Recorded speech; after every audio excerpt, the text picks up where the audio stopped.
प्यारे विद्यार्थियों नमस्कार। मैं engineer Pradeep Jakhar valuable classes में आपकी स्वागत करता हूं।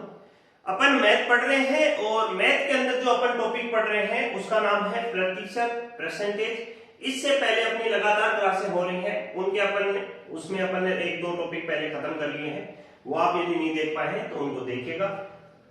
प्रतिशत की अपनी तीसरी क्लास है। तीसरी क्लास में अपन बेसिक ट्यूशन से चल रहे हैं। पिछली दो क्लासों में अपन ने बहुत प्रकार के सवाल कर लिए हैं, शॉर्ट ट्रिक से कैसे होते हैं, कैसे एग्जाम में अप्रोच करते हैं और कम टाइम में कैसे करते हैं। तो देखिए आज की क्लास शुरुआत करते हैं एक ट्यूशन से, और किस प्रकार के ट्यूशन आते हैं एग्जाम में, आपको कैसे फटाफट करने हैं, ये सारी चीजें अपन लगातार करेंगे। तो देखिए ध्यान से बने रहिए। सबसे पहले शुरुआत करते हैं एक ट्यूशन से। क्वेश्चन आपके सामने है, किस प्रकार का क्वेश्चन है, कैसे कैसे सोल्व करते हैं। देखिए ये क्वेश्चन क्या है, ये क्वेश्चन कह रहा है कि किसी शहर की वर्तमान जनसंख्या, शहर आ जाए गांव आ जाए, वर्तमान जनसंख्या आपको दे रखी है। किसी शहर की वर्तमान जनसंख्या 5000, यदि जनसंख्या प्रतिवर्ष 10% की दर से या 10% बढ़ रही है, प्रत्येक साल में जनसंख्या 10% बढ़ रही है, तो 2 साल के बाद शहर की जनसंख्या क्या होगी। तो देखिए जब वर्तमान जनसंख्या दी हुई हो तो वर्तमान जनसंख्या कैसे हल करेंगे देखना। वर्तमान जनसंख्या गुणा प्रतिवर्ष 10% बढ़ रही है, तो आपने देखो ये पढ़ा होगा 1 प्लस दर बटा 100। दर कितनी दी हुई है अपने को 10%, तो 1 प्लस 10 बटा 100, तो आप कर देंगे 110 बटा 100। या फिर दूसरा तरीका मैं आपको बता देता हूं, यदि प्रतिवर्ष 10 दर जितनी बढ़ रही है उतना 100 में जोड़ दो, तो 100 में 10 जोड़ेंगे तो कितना आ जाएगा 110 और 100 का भाग दे दो। तो ये तो हो गया एक साल की दर। प्रतिवर्ष 10% बढ़ रही है, तो 2 वर्ष बाद शहर की जनसंख्या पूछी है, तो एक वर्ष के लिए ये हो गया, दूसरे वर्ष के लिए ये हो गया बटा 100। इस प्रकार से करेंगे और इसको जो कैलकुलेशन करेंगे तो अपने पास क्या आ जाएगा, इसका क्या आ जाएगा, यहाँ पे क्या आ जाएगा, आंसर आ जाएगा। कोई दिक्कत। अब देखो क्वेश्चन को मैं थोड़ा सा चेंज कर देता हूं। एक बार इस क्वेश्चन को आप ध्यान से देख लीजिएगा। कुछ नहीं किया मैंने, वर्तमान जनसंख्या यहाँ 5000 की जगह 25000 भी लिखे आ सकती है, 16000 भी आ सकती है, 18000 भी आ सकती है, ठीक है। इसके बाद में जनसंख्या प्रतिवर्ष 10% की जगह यहाँ 20% आता, तो क्या करते, 100 में 20 जोड़ते, 100 में कितना जोड़ते, 20 जोड़ते, 20% आता तो 100 में 20 जोड़ते, बट्टा में 100 कर देते, गुणा 2 साल के लिए जोड़े, तो क्या कर दिया, ये कर दिया। यदि सवाल ये आता कि भाई प्रतिवर्ष जनसंख्या 20% की दर से बढ़ रही है, तो इसको हल कर लेते और इसका जो हल करने के बाद में जो आता वैल्यू आती वो इसका क्या हो जाता, आंसर हो जाता। सवाल को मैं थोड़ा सा चेंज करता हूं, सिंपल से सवाल से अपन चल रहे हैं। इसको हल कर लेना, लगभग 6050 आएगा इसका। अब देखिए क्वेश्चन को मैं थोड़ा सा चेंज करता हूं। क्वेश्चन में चेंज क्या करता हूं कि किसी शहर की जगह गांव भी आ जाए, तो आपको कोई या किसी मोहल्ले की या किसी वार्ड की या किसी विधानसभा की या किसी लोकसभा की, तो इसमें कोई फर्क नहीं पड़ना है। वर्तमान जनसंख्या आपको यहाँ पे संख्या में कुछ भी दिया है तो कोई फर्क नहीं पड़ेगा। यदि जनसंख्या प्रतिवर्ष 10% की जगह मैं लिख देता हूं, ये बढ़ रही है 18%, प्रतिवर्ष 18% बढ़ रही है, तो 3 वर्ष बाद शहर की जनसंख्या क्या होगी। तो क्वेश्चन आपके सामने है कि किस प्रकार से अपन इसको करना है और कैसे कैसे इसका सॉल्यूशन होगा। तो देखो 2 साल की तरह और 3 साल की, तो देखो वर्तमान जनसंख्या अपने पास क्या है 5000 है, गुणा प्रतिवर्ष बढ़ रही है कितनी 18%, तो 100 में 18 जोड़ेंगे 118 बटा 100, गुणा 3 साल तक यही बढ़ रही है, तो 118 दो बटा 100, गुणा 118 बटा 100। अब देखो इसको हल करेंगे जो वैल्यू आएगी वो इसका क्या हो जाएगा, आंसर हो जाएगा। कोई दिक्कत। सवाल थोड़े थोड़े चेंज करके मैं सारे प्रकार के सवाल आपको लगातार कराने की कोशिश कर रहा हूं। आप लगातार इन चीजों को अपने फेयर कॉपी में कैलकुलेशन करते रहे और नोट करते रहे। अब देखो सवाल को मैं थोड़ा सा चेंज करता हूं। किसी शहर की वर्तमान जनसंख्या 5000 है, यदि जनसंख्या, सवाल को थोड़ा चेंज कर देता हूं, यदि जनसंख्या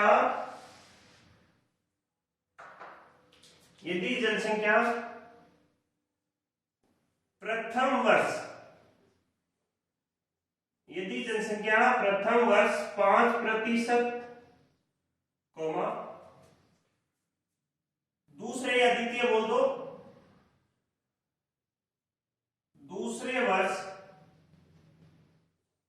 10% बढ़ती हो, तो 10% बढ़ती हो तो 2 वर्ष बाद,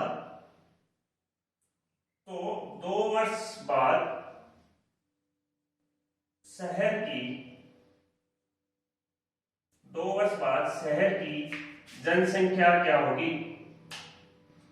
2 वर्ष बाद शहर की जनसंख्या क्या होगी? तो क्वेश्चन को एक बार ध्यान से देख लेना भाई, एक बार क्वेश्चन ध्यान से देख लो। पिछली बार क्या हो रहा था? प्रति वर्ष समान प्रतिशत बढ़ रहा था, लेकिन अब की बार क्या हुआ? वर्ष तो 2 ही है, 2 वर्ष बाद ही पूछा है, लेकिन पहले वर्ष 5% बढ़ रही है, दूसरे वर्ष 10% बढ़ रही है। तो ध्यान से देखिए सवाल को कैसे करें। वर्तमान जनसंख्या में 5000 की जगह कोई भी डाटा आपको आ सकता है, आप घबराना मत। 5000 गुणा प्रथम वर्ष 5% बढ़ी, तो 100 में 5 जोड़ेंगे तो आएगा 105 बटा 100 गुणा द्वितीय वर्ष या दूसरे वर्ष कितनी बढ़ी? 10%, तो 100 में 10 जोड़ेंगे तो आएगा 110 बटा 100। अब देखो एक बार के लिए, अब इसको जो हल करेंगे वो इसका क्या आ जाएगा, यहाँ पे आंसर आ जाएगा। आप प्रैक्टिस खुद कर लेना इस चीज की, ठीक है। अब मैं सवाल करता हूं कि प्रथम वर्ष 5%, दूसरे वर्ष 10% बढ़ी, दूसरे वर्ष 10% बढ़ी, ठीक है। 2 वर्ष के बाद में जो यहाँ आंसर आएगा वो 2 वर्ष के बाद में शहर की जनसंख्या हो जाएगी। यदि प्रति वर्ष 5% बढ़ती और यह वैल्यू नहीं दी हुई होती, ध्यान से देखना भाई, यह वैल्यू नहीं दी हुई होती और प्रति वर्ष क्या होता?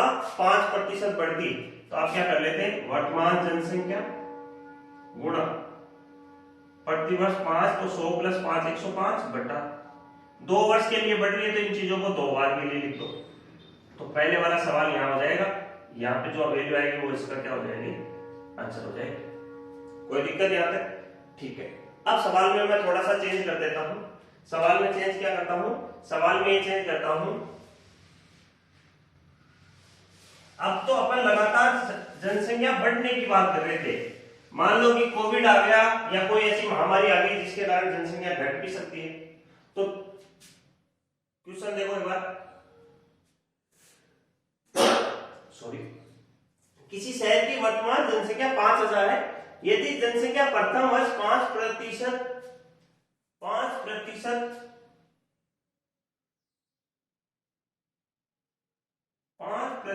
बढ़ती है, 5% बढ़ती है, तथा, क्वेश्चन चेंज कर रहा हूं थोड़ा सा, तथा दूसरे वर्ष 10% घटती है,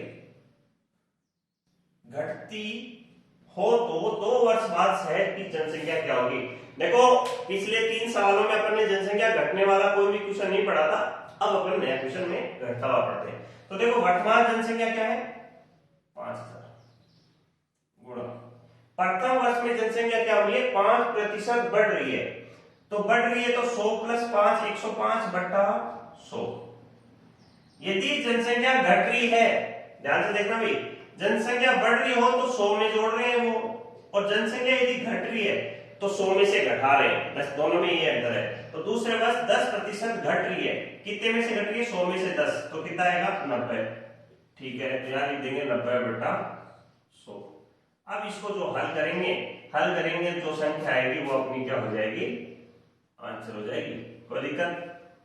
अब यदि मैं 2 वर्ष के बाद के अलावा भी कोई संख्या दे दूं, या मैं ये दे दूं कि एक शहर की वर्तमान जनसंख्या 5000 है, प्रति वर्ष 5% घट रही हो, तो उसका भी सवाल कर लेते हैं। देखिए भाई, ये सवाल साथ साथ करते रहे, सब प्रकार के सवाल मैं कोशिश करता हूं कि आपको शॉर्ट में फटाफट निपटा दूं। यदि शहर की वर्तमान जनसंख्या 5000 है यदि जनसंख्या प्रथम वर्ष की जगह ऐसे लिख देता हूं मैं, यदि जनसंख्या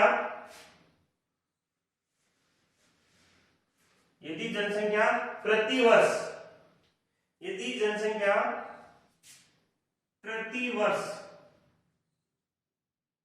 जनसंख्या प्रतिवर्ष 5%, यदि जनसंख्या प्रतिवर्ष 5% घट रही हो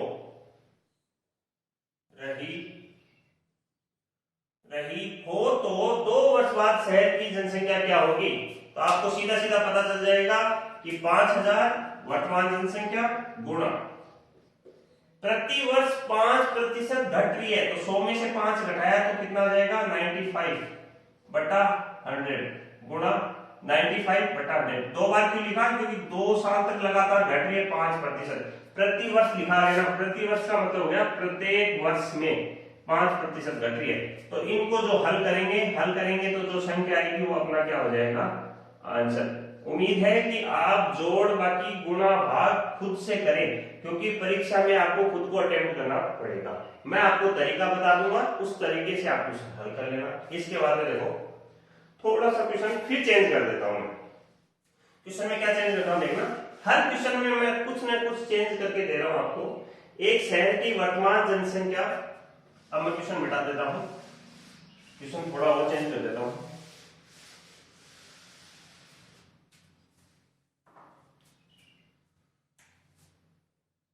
मैं लिखता हूं एक गांव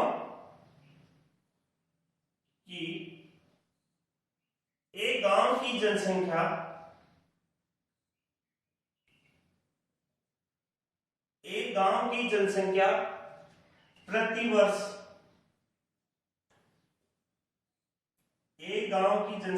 प्रतिवर्ष 10% बढ़ती है। एक गांव की जनसंख्या प्रतिवर्ष 10% की दर से बढ़ती है तथा 2 वर्ष बाद गांव की जनसंख्या 2 वर्ष बाद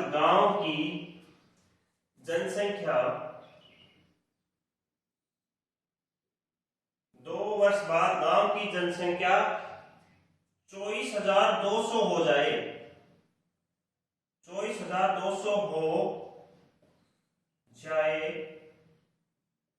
तो गांव की वर्तमान जनसंख्या क्या होगी?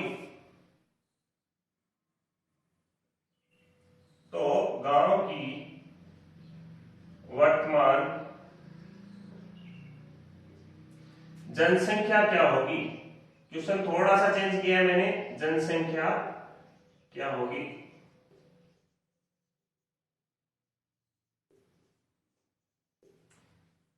वर्तमान जनसंख्या क्या होगी? क्वेश्चन को एक बार ध्यान से पढ़ो, ध्यान से समझो इस चीज को कि कह क्या रहा है। पहले अपने को हर क्वेश्चन में वर्तमान जनसंख्या दे रखी थी, लेकिन अब की बार वर्तमान जनसंख्या नहीं दे रखी है। अब की बार अपने को वर्तमान जनसंख्या पूछी है। तो देखिए ध्यान से देखिए क्वेश्चन में क्या है, वर्तमान जनसंख्या पूछी है।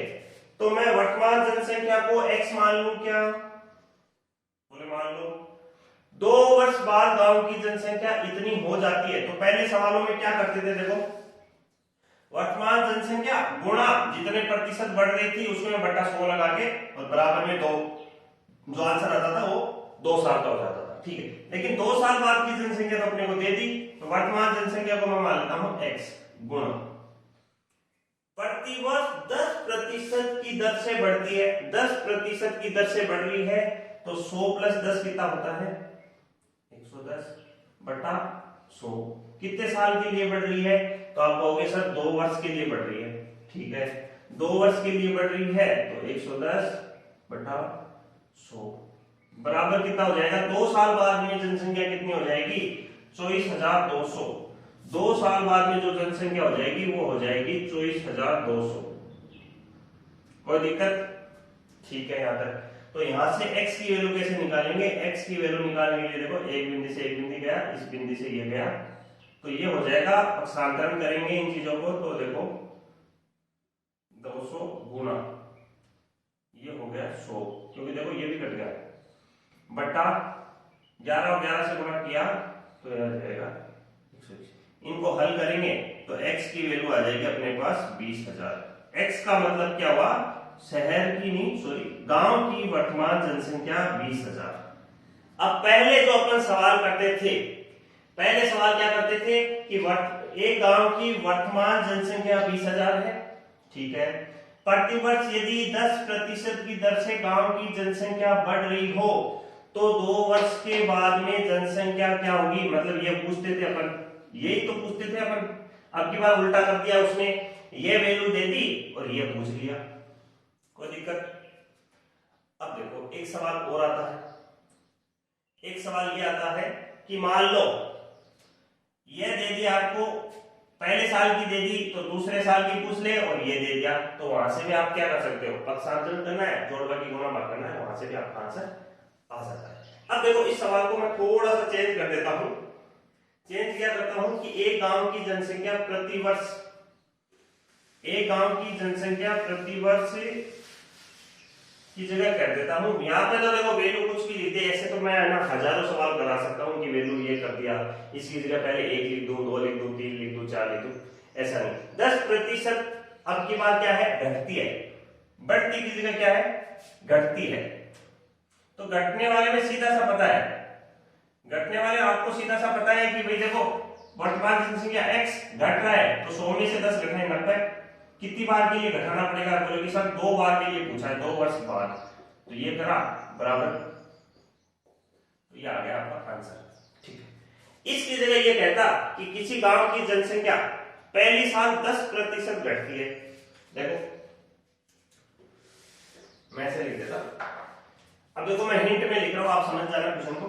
किसी गांव की जनसंख्या, किसी गांव की जनसंख्या प्रथम वर्ष 10% घटती है, एरो नीचे की तरफ है मतलब घटती है। दूसरे साल जनसंख्या 8% बढ़ती है, 8% बढ़ती है। 2 साल के बाद में गांव की जनसंख्या 12,000 हो जाती है। 2 वर्ष बाद गांव की जनसंख्या 12,000 हो जाए तो गांव की वर्तमान जनसंख्या क्या होगी? अब की बात देखो मैंने डाटा अलग दे दिया, तो माना कि गांव की वर्तमान जनसंख्या x गुणा, पहले में क्या है? 10% घट रही है प्रथम वर्ष में, तो 10% घटी तो 100 में से 10 घटे 90, 90 बटा 100 गुणा दूसरे वर्ष में जनसंख्या 8% बढ़ रही है, तो 100 में 8 जोड़ेंगे तो ये हो गया 108 बटा 100 बराबर कितना लिख देंगे? 2 वर्ष बाद में जनसंख्या है 12,000। तो वर्तमान जनसंख्या आप गुणा जोड़ बाकी पक्षांतरण करके आसानी से निकाल सकते हो। जो भी वैल्यू x की आएगी वो हो जाएगी गांव की वर्तमान जनसंख्या।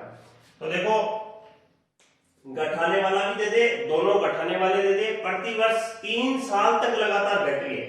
मान लो ये क्वेश्चन दे दे कि किसी गांव की लगातार, क्वेश्चन ये दे दे, लगातार जनसंख्या या प्रतिवर्ष जनसंख्या 8% की दर से घट रही है, और कितने साल तक घटे?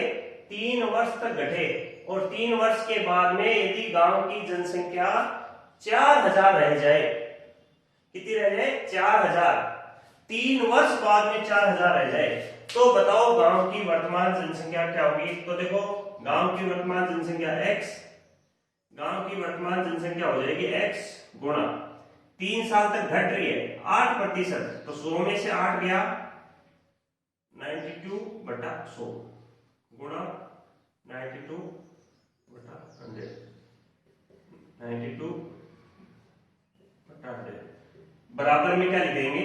बराबर में लिख देंगे 4,000। अब जो ये वैल्यू आएगी x की जो वैल्यू आएगी वो हो जाएगी अपनी आंसर, या बोले तो वर्तमान जनसंख्या। अब क्वेश्चन आपको घटने वाला दे दे लगातार बढ़ने वाला दे दे, लगातार घटने वाला दे दे, एक साल बढ़ रही हो, एक साल घट रही हो, एक साल बढ़ रही हो, ऐसा दे दे, तो भी आप इन प्रकार के क्वेश्चन को कर सकते हो।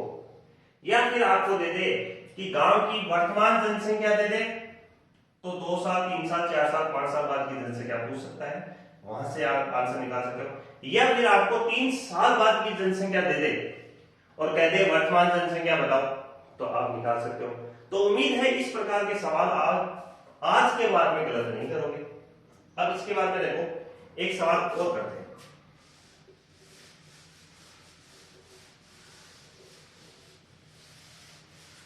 आप लगातार इस प्रकार के क्वेश्चनों को सोल्व करोगे तो कुछ टाइम के बाद में ये क्वेश्चन आपको बहुत इजी लगने लग जाएंगे।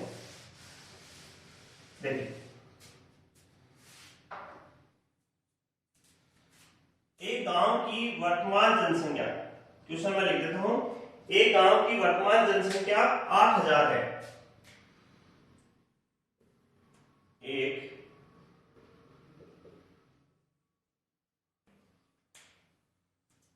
एक गांव की वर्तमान जनसंख्या, क्वेश्चन थोड़ा सा चेंज करूंगा भाई, देखना। वर्तमान जनसंख्या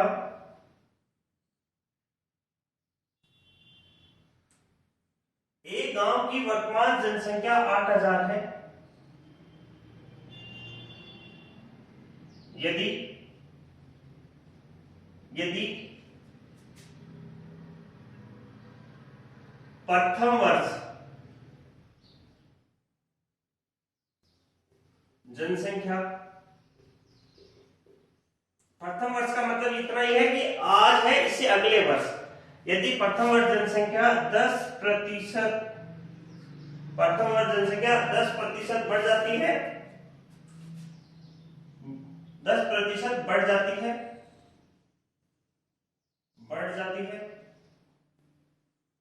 तथा दूसरे वर्ष का मतलब वर्तमान से पहला वर्ष और फिर दूसरे वर्ष, तथा दूसरे वर्ष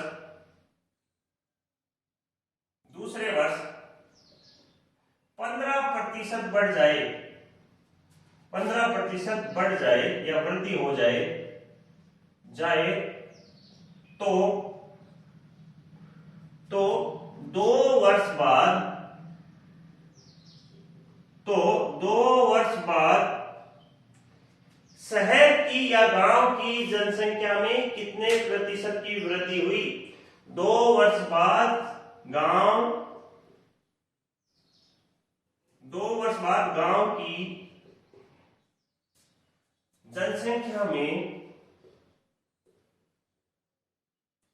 की जनसंख्या में कितने प्रतिशत की, अब देखो क्वेश्चन चेंज होता रहेगा, कितने प्रतिशत की वृद्धि ऑब्लिक कमी हुई? तो आपको ये तो पता चल रहा है हुई तो वृद्धि है, क्यों हुई है? क्योंकि दोनों साल वृद्धि हुई है, इसलिए तीसरे साल दोनों साल का कॉमन भी क्या होगा? वृद्धि होगा। तो ध्यान से देखिए, एक बार क्वेश्चन को दोबारा देख लो, क्वेश्चन को दोबारा देखोगे तो समझ में आ जाएगा। अब देखो, मैंने यहां तक क्वेश्चन किया था कि वर्तमान जनसंख्या है और 2 साल बाद की जनसंख्या पूछी है। 2 साल बाद की जनसंख्या नहीं पूछ रही इसने सीधा का सीधा प्रतिशत पूछ लिया। तो देखो, वर्तमान जनसंख्या 8000, पहले साल जनसंख्या में कितनी 10% की वृद्धि हुई, तो 100 + 10 110 बटा 100। दूसरे साल जनसंख्या में वृद्धि हुई 15% की, 15% की हुई, तो 100 + 15 115 बटा 100। हल करेंगे तो इसका आएगा 10,120। 10,120 2 साल बाद की जनसंख्या हो जाएगी 10,120। लेकिन यह सवाल में नहीं पूछा, ये कह रहा है 2 वर्ष बाद गांव की जनसंख्या में कितने प्रतिशत की वृद्धि हुई। तो देखो, वृद्धि या कमी निकालनी हो तो वर्तमान जनसंख्या और 2 साल बाद की जनसंख्या का क्या ले लेते हैं? अंतर ले लेते हैं। दोनों का अंतर देखो, 10,120 माइनस 8,000, तो इन दोनों का अंतर हो गया 2,120, मतलब 2120 हो गया। तो दिक्कत, अब दोनों का अंतर है ना, दोनों के अंतर में वर्तमान जनसंख्या का भाग दे देते हैं। वर्तमान जनसंख्या 8000 प्रतिशत निकालना है, गुणा में 100 बराबर, हल करेंगे तो आएगा 26.5%। ये हो जाएगा आंसर। अब देखो इसमें वृद्धि हुई कमी हुई, तो आपको यहाँ से साफ पता चल रहा है वर्तमान जनसंख्या 8000 थी और 2 साल बाद में जनसंख्या 10,120 हो गया, तो आपको सीधा सीधा पता चल गया कि इसमें यहाँ से क्या हो गई, वृद्धि हो गई। तो इस प्रकार के सवाल की उम्मीद है कि आप अच्छे से कर लेंगे। एक बार इस चीज को ध्यान से देखें और इस चीज को समझें, समझने के बाद में इसको नोट करें, क्योंकि इस प्रकार के सवाल में अब देखो यहाँ पे 2 वर्ष की जगह 3 वर्ष दे देता और पहले वर्ष जनसंख्या 10% वृद्धि, दूसरे वर्ष 10% कमी, तीसरे वर्ष 20% की वृद्धि, तो फिर आपको यहाँ से कैलकुलेशन निकालनी पड़ती है। कैलकुलेशन में क्या होता है कि 3 वर्ष बाद की आपकी जो जनसंख्या आती और वर्तमान जनसंख्या को कंपेयर करते तो आपको पता चल जाता वहां से सीधा सीधा की वृद्धि हुई है कमी। लेकिन आपको प्रतिशत निकालना है कि भाई जनसंख्या में कितने प्रतिशत की वृद्धि हुई या कमी हुई।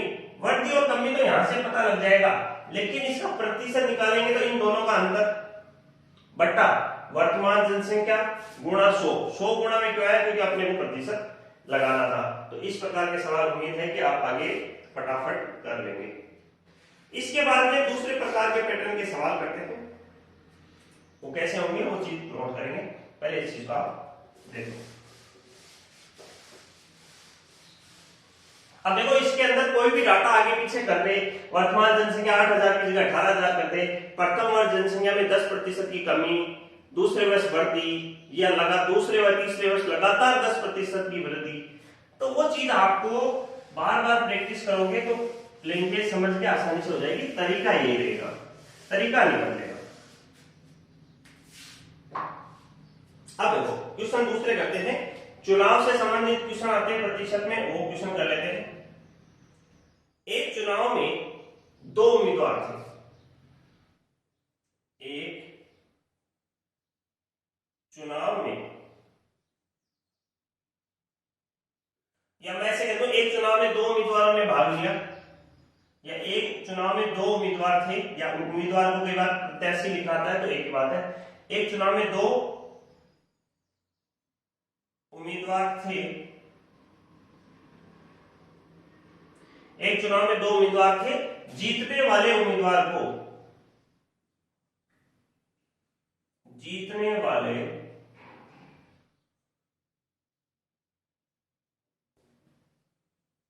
वाले उम्मीदवार को कुल मतों का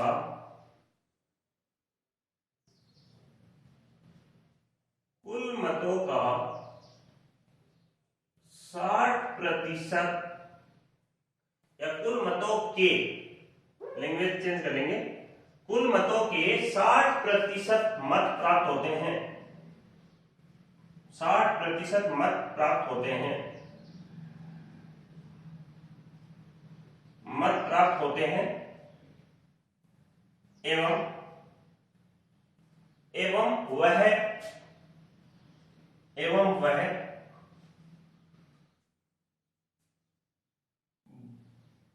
2400 मतों से जीत जाता है, मतों से जीत जाता है या जीत हासिल कर लेता है, एक ही बात है, मतों से जीत जाता है। तो क्वेश्चन ही इंपॉर्टेंट होता है। यदि आप क्वेश्चन को अच्छे से समझ लेते हो तो आप यकीन मानिएगा आधी प्रॉब्लम तो आपकी वहीं सोल्व हो जाती है। एवं वह 2400 मतों से जीत जाता है तो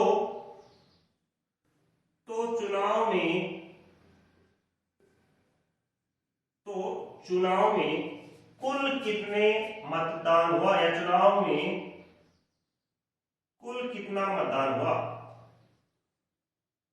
कुल कितना मतदान हुआ, या कुल कितने वोट पड़े, एक ही बात है। कुल कितने वोट पड़े या कुल कितना मतदान हुआ, बातें दोनों सेम है। अब क्वेश्चन को इसको ध्यान से समझना है। ध्यान से समझने के लिए देखो, पहले तो ये देखो कि उम्मीदवार कितने हैं, तो यहाँ 2 लिखा है, 3 भी लिखा सकता है, 4 भी लिखा सकता है, कोई फर्क नहीं पड़ेगा। जीतने वाले उम्मीदवार को कुल मतों का 60% मत मिले, तो मैं ये मान लूं कि कुल मत गिरे, मैं मान लेता हूं, माना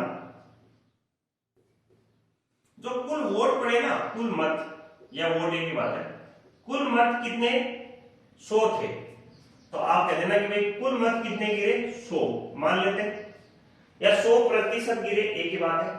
कुल मतों के 60%, तो 100 का 60% कितना होता है, तो आप कहोगे सर 60 होता है। 60% किसको मिले, 100 का 60% मत प्राप्त हुए जीतने वाले को। ठीक है, अब आप बताओ दो उम्मीदवार हैं, यदि जीतने वाले को 60% मिले 100 में से, तो आप क्या कहोगे, हारने वाले या बचे हुए उम्मीदवार को 100 में से 60 मिले, तो 100 में से 60 घटा के जो बचा हुआ होगा वो किसको मिलेगा, हारने वाले को। तो दूसरे को कितने मिलेंगे, 40%। 100 का 40%, 40। कोई दिक्कत यहाँ तक? ठीक है, 60 प्लस 40 कितना हो गया, 100। एक को 60 मिले, एक को 40 मिले। ठीक है, आपको यहां से पता चल रहा है रिजल्ट की है 60% वाला जीत गया। अब देखो दोनों का अंतर कितना है, तो आप कहोगे सर अंतर है इनका 20 का। ठीक है, अब आपसे एक सवाल है, आप उस सवाल का यदि क्लियरिफिकेशन कर देते हैं तो ये सवाल आपको समझ में आ जाए। आप और मैं चुनाव लड़ रहे हैं, आपको 1000 मत प्राप्त हुए, ठीक है, और मुझे 2000 मत प्राप्त हुए, तो मैं कितने से जीता, तो आप कहोगे आप 1000 वोटों से जीते। या फिर मैं दूसरा क्वेश्चन पूछूं कि आपके और मेरे मतों में अंतर कितना है, तो आप कहोगे 1000 का अंतर है। तो मैं ये बात बोल सकता हूं क्या कि दोनों के बीच में जो अंतर है वही जीत है और वही हार है।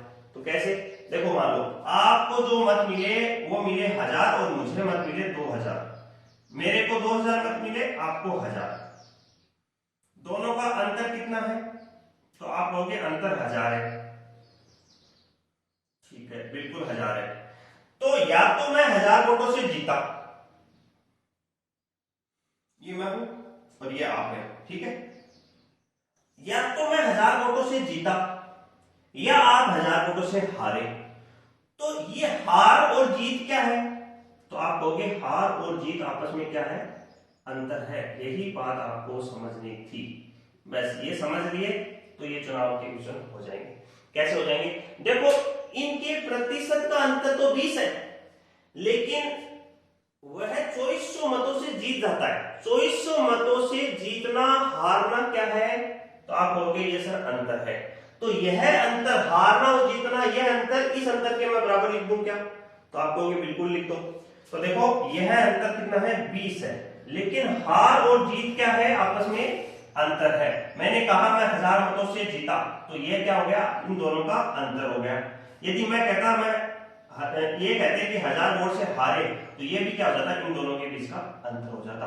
और इनके प्रतिशत के बीच का अंतर कितना है, तो आप कहोगे 20, तो मैं इनके प्रतिशत के बीच का अंतर इनके हार और जीत के बराबर लिख दूंगा। तो ये लिख दूंगा मैं 2400 के बराबर, 2400 के बराबर लिख दूंगा, तो एक की वैल्यू आ जाएगी 2400 बटा 20। और इसको हल करेंगे, हल करेंगे तो एक की वैल्यू आ जाएगी, एक बराबर 0 से 0 कट गया 120 आ जाएगा, एक की वैल्यू आ जाएगी 120। लेकिन प्रश्न में हमने जो माना था वो कितना था, 100 था। तो मेरा आंसर निकालने के लिए मैं क्या करूंगा, 100 गुणा 1 बराबर 100 गुणा 1 की वैल्यू कितनी है, 120, 120। तो मैं क्या करूंगा 120 वाले में इस हिसाब से, तो मेरा आंसर आ जाएगा 12000। ये हो गया मेरा आंसर। अब देखो ये आंसर क्या आया, तो चुनाव में कुल कितने मतदान हुआ, तो चुनाव में याद रखना कितने मतदान हुआ, 12000। आपको ऐसा लगता है कि सर ये क्वेश्चन क्या पता मेरा गलत हो गया हो, या मुझे एग्जाम में मोटिवेशन नहीं मिल रहा हो, मुझे कंफ्यूजन हो कि मुझे क्या ये क्वेश्चन गलत है, नेगेटिव मार्किंग नहीं हो जाए, तो देखो चेक कैसे करते हैं, आप अपने क्वेश्चन को चेक कैसे करेंगे। आपके पास अब मत हो गए कुल 12000, ठीक है, 12000 का 60% और 12000 का 40%। देखो 12000 का 60% गुणा 60 बटा 100, तो ये दो बिंदु से 1 और 2, 12 पंजो 60, 12 छिकानी 72, तो ये हो गया 7200। ठीक है, दूसरा है 12000 का 40%, 40%, ये हो गए 4800। ठीक है, अब तुम बताओ 12,000 मत थे, ये आपका आंसर आया। 12,000 का 60% मतलब जीतने वाले ने 7200 वोट लिए, हारने वाले ने कितने लिए? 4800 लिए। अब दोनों का अंतर आप कर लो, आप करोगे तो आप कहोगे सर इनका अंतर कितना आ रहा है? 2400 आ रहा है। 2400 आने का मतलब हुआ जिसने 60% मत लिए थे, किसने लिए थे? इसने 60% जिसने मत लिए थे वो 2400 वोटों से जीता, और कुल वोट कितने हुए उसको? 7200। हारने वाले ने क्या किया? हारने वाले ने 40% मत लिए थे और वह 2400 वोटों से हार गया। दोनों बातें मैं आसानी से बोल सकता हूं। ठीक है, अब इसके अंदर देखो सवाल कैसे कैसे पैदा हो जाते हैं। मैं ये कहता हूं पहला सवाल तो ये हो गया कि कुल मत कितने थे, सवाल नंबर 1। दूसरा सवाल ये हो जाता है इसमें कि जीतने वाले उम्मीदवार को कितने मत मिले, तो आप कहोगे 7200। कैसे निकालेंगे? पहले कुल मत निकालेंगे, पहले कुल मत निकालेंगे और कुल मत निकालने के बाद में जितना उसका प्रतिशत मिला वह उसमें निकाल जाएगा। तो देखो एक क्वेश्चन में 2 क्वेश्चन आ रहे हैं, तो 2 क्वेश्चन उम्मीद है कि आपके क्लियर हो गए। या फिर मैं कहूं हारने वाले को कुल कितने मत मिले, तो आप कहोगे सर 4800 मिले। लेकिन ये 4800 आएगा कब? वो जब आएगा जब आपके पास कुल मत होंगे। कुल मत निकालने के लिए इसका अंतर प्रतिशत का और यहाँ पे हार और जीत है उसको बराबर लिख देंगे, तो आपका 1 की वैल्यू आ जाएगी। 1 की वैल्यू को 100 से गुणा करेंगे तो आपके कुल मत आ जाएंगे। उम्मीद है इस प्रकार के क्वेश्चन एग्जाम में बहुत आते हैं, घुमा फिरा के आते हैं, तो आप सब सही करोगे। अब देखो इसी सवाल को मैं थोड़ा सा आगे पीछे करता हूं। उम्मीदवार देखो जरूरी नहीं है 2 उम्मीदवारों का क्वेश्चन पूछे, इलेक्शन में 3 उम्मीदवारों का भी पूछ सकता है। अब देखो एक सवाल ऐसे करते हैं,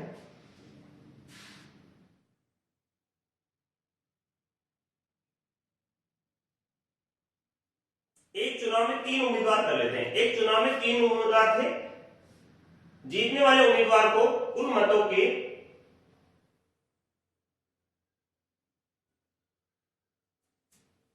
थोड़ा सा क्वेश्चन चेंज कर लेते हैं, देखिएगा ध्यान से देखिएगा।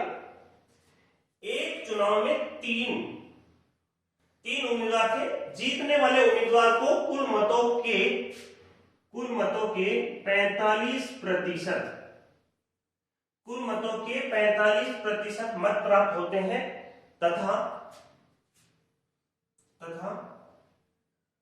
तीसरे स्थान पर रहने वाले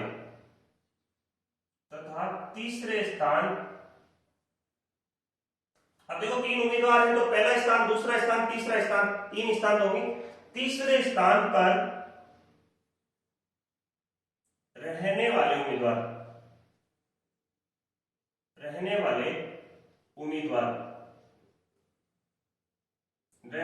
उम्मीदवार को 25% मत प्राप्त होते हैं, 25% मत प्राप्त होते हैं।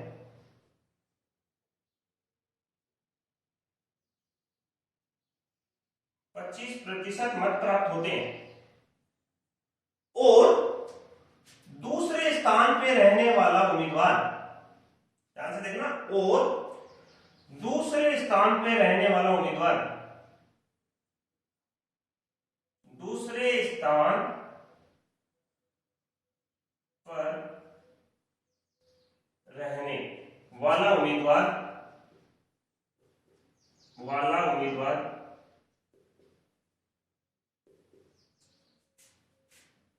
1200 मतों से हार जाता है।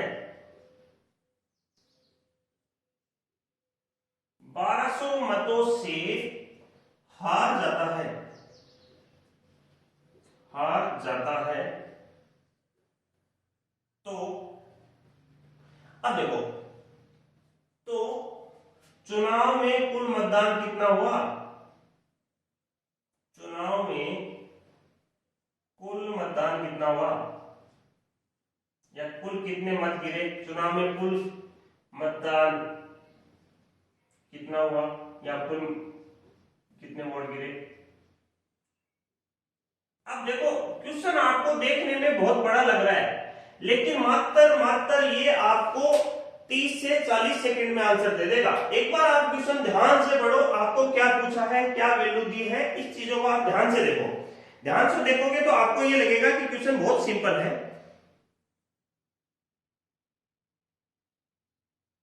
एक चुनाव में 3 उम्मीदवार थे। माना कि कुल मतदान जो हुआ ना, मैं मान लेता हूं कुल मतदान कितना हुआ, 100 हो गया। 100 में से 45% एक ने ले लिया वोट, ठीक है, वो प्रथम स्थान पे था, जीतने वाला। और तीसरे स्थान पर रहने वाले ने कितने ले लिए, तो आप कहोगे सर 25%। तो एक बात बताओ भाई, आपके पास 100 रुपए थे, 100 रुपए में से आपके एक जगह 45 खर्च हो गए, एक जगह 25 खर्च हो गए, तो कितने बच गए बताओ, तो आप कहोगे सर 30 बच गए।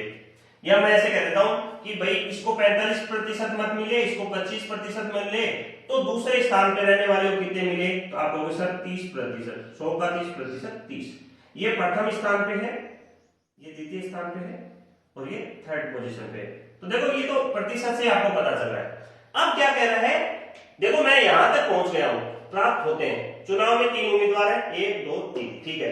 जीतने वाले उम्मीदवार को कुल मतों के 45% मिलते हैं, ठीक है। तीसरे स्थान पर रहने वाले को 25% मत मिलते हैं, ठीक है। तो देखो ये चीज दी भी नहीं है 30%, ये चीज आपको खुद को पता करनी पड़ेगी कि 100 में से इसको 45 मिल गए, इसको 25 मिल गए, तो 100 में से कुल कितना बचा, तो बोले 30 बचा। 30 बचा तो ये किसका बचा, द्वितीय स्थान वाले का। अब सवाल चेंज होता है, दूसरे स्थान पर रहने वाला उम्मीदवार 1200 मतों से हार जाता है, 1200 मतों से चुनाव हार जाता है। चुनाव हारना और चुनाव जीतना दोनों क्या होता है, दोनों का अंतर होता है। देखो इन दोनों का अंतर कितना हुआ प्रतिशत का, इनका अंतर हुआ 15, इनका अंतर हुआ 15, प्रतिशत का अंतर कितना हुआ 15। ये 100 का 15% है, इसलिए मैं डायरेक्ट 15 लिख रहा हूं। यदि 100 की जगह और कोई संख्या होती तो उसका प्रतिशत निकाल के लिखता, याद रखना इस बात को। फॉर एग्जाम्पल मैं कहता कि 80 संख्या होती यहाँ पे 100 की जगह, तो फिर 80 का 15% निकालता और फिर वो वैल्यू लिखता, डायरेक्ट नहीं लिखता। डायरेक्ट इसलिए लिख रहा हूं 100 का 15% मुझे पता है कितना होता है, 15 होता है। ध्यान रखना मैं इन चीजों का, मैं बेसिक चीजें हैं साथ साथ डिस्कस करता चल रहा हूं। इन दोनों का अंतर 15 है, लेकिन इन दोनों का हार जीत का अंतर कितना है, तो आप कहोगे सर जो जीत रहा है जितने वोटों से या जो जितने वोटों से हार रहा है वह उनका क्या होता है, अंतर होता है। तो अंतर होता है तो मैं क्या लिख दूंगा, 15 किसके बराबर लिख दूंगा, 15 लिख दूंगा, एक 1200 की। एक की वैल्यू कितनी हो जाएगी, एक की वैल्यू हो जाएगी 1200 भाग 15 और एक की वैल्यू हो जाएगी 80। एक बराबर 80 हो गया। और मानी हुई चीज कितनी थी, मानी हुई चीज थी 100, तो मैं क्या लिख दूंगा, आप देखो 100 गुणा 1, एक की जगह लिख देता हूं 80, तो ये कुल मत कितने हो गए 8000। तो ये 8000 जो मत वाला है ये अपना क्या हो जाता है, आंसर हो जाता है। अब देखो सवाल ये तो हो गया, कुछ बच्चे क्या करते हैं, बड़ा सवाल देखते हैं एग्जाम में स्किप कर देते हैं। आपको बिल्कुल ऐसा नहीं करना है, बड़ा सवाल है मतलब बहुत ज्यादा इजी है, कुछ नहीं किया, ये कैलकुलेशन आपको एग्जाम में नहीं करना, ये आपको समझाने के लिए थी। आपको क्या करना है, सीधा यहाँ से फटाफट 3 वैल्यू लिखनी है, दोनों का अंतर लिखना है और अंतर को किसके बराबर कर देना है, दोनों के हार और जीत के। वहां से एक की वैल्यू आएगी, एक की वैल्यू 80 है तो सीधा ही आप 100 से गुणा करके 8000 लिख सकते हैं, इतना गुणा करने की आपको कैलकुलेशन करने की जरूरी नहीं है। अब देखो सवाल यहां तक पूछता है, कई बार क्या होता है इससे आगे भी बढ़ जाता है सवाल पूछने। कैसे सवाल पूछेगा, देखो ये कह देता है कि इसका अंतर, दोनों का अंतर मतलब हार जीत का अंतर है 1200, मतलब ये 1200 वोटों से हारा, ठीक है। अब मैं क्या करूं कि भाई इसका प्रतिशत निकाल लूं। अब क्वेश्चन ये पूछ सकता है कि जीतने वाले उम्मीदवार को कुल कितने मत मिले, दूसरे स्थान पर रहने वाले को कुल कितने मत मिले और तीसरे स्थान पर रहने वाले को कुल कितने मत मिले। तो क्या हो गया, कुल मत कितने हैं अपने पास 8000। अब 8000 का अपन निकाल लेते हैं वैल्यू। देखो मैं इसको रफ कर देता हूं थोड़ा सा, आपका आंसर 8000 है। देखो आपका आंसर कितना है, पहले यहां मैं लिख देता हूं, आपका आंसर है 8000। अब 8000 के 3% निकाले मेरे को। पहला 8000 का 45%, तो देखो 8000 को 45% ऐसे निकलेगा, 8000 गुणा 45 बटा 100, तो 2 बिंदी से 2 बिंदी कट गया। 45 को 8 से गुणा करोगे तो देखो अपने पास बचाएंगे 360, 3600, ये हो गया 3600। ये देखो अब दूसरे वाले का निकालने की कोई जरूरी नहीं है, 1200 मतों से हार जाता है, तो इसको मिल जाएंगे 2400, तभी तो 1200 से हारेगा। इनका अंतर कितना हो गया 1200, या इसमें 1200 जोड़ दे तो 3600। अब लास्ट में कौन बचा 8000 का 25%, तो इसको मिल जाएंगे 2000। तो तीनों के जोड़ लो, 2 2 4 4 3 7 और 1 8, तो ये हो गया 8000।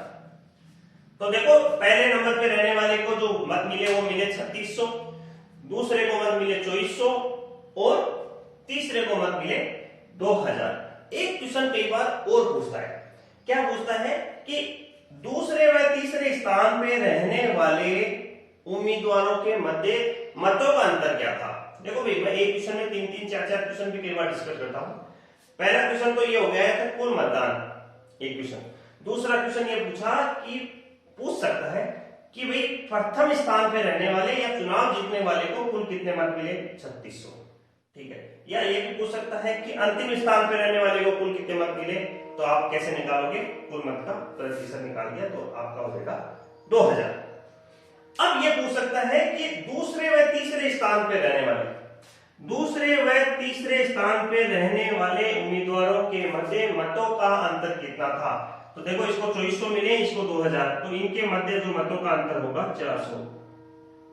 क्वेश्चन यह भी पूछा जाता है, तो ध्यान रखना भाई क्वेश्चन कैसे भी पूछा जाए आपका कॉन्सेप्ट बहुत अच्छे से होना चाहिए।